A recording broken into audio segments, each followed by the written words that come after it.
धाराशिवमधील एका खासगी हॉस्पिटलची तोडफोड झाल्याचा प्रकार समोर आलाय।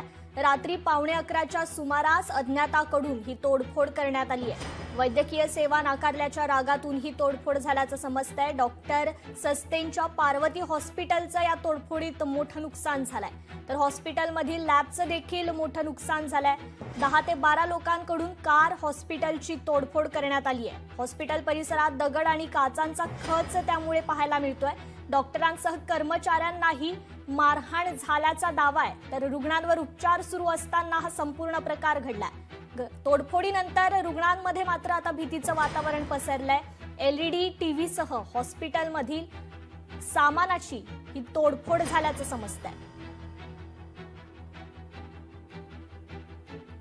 मारामारी चालू होती आणि ती मारामारी झाल्यानंतर मग परत आम्ही सगळ्यांनी मिळून सोडवलं आणि सोडवल्यानंतर परत पुन्हा मग ते बाहेर गेले।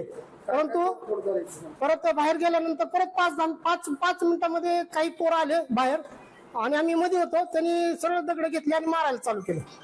हॉस्पिटल फोडलं, गाडी फोडली। ते आले 10 10:30ला आणि म्हणले आम्हाला चेकअप करायचं। आम्ही सांगितलं बंद झालेला, इमर्जन्सी काहीच नव्हती त्याच्यात, पण ते म्हणले काय किराणा दुकान आहे का बंद करायला।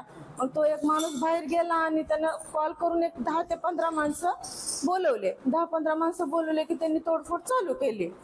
आणि त्याच्यानंतर मग आमच्या सरांवर हमला केला, मारहाण केली सरांना।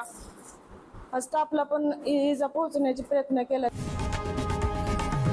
लोकशाही मराठी ऐका, पहा, जागरूक रहा।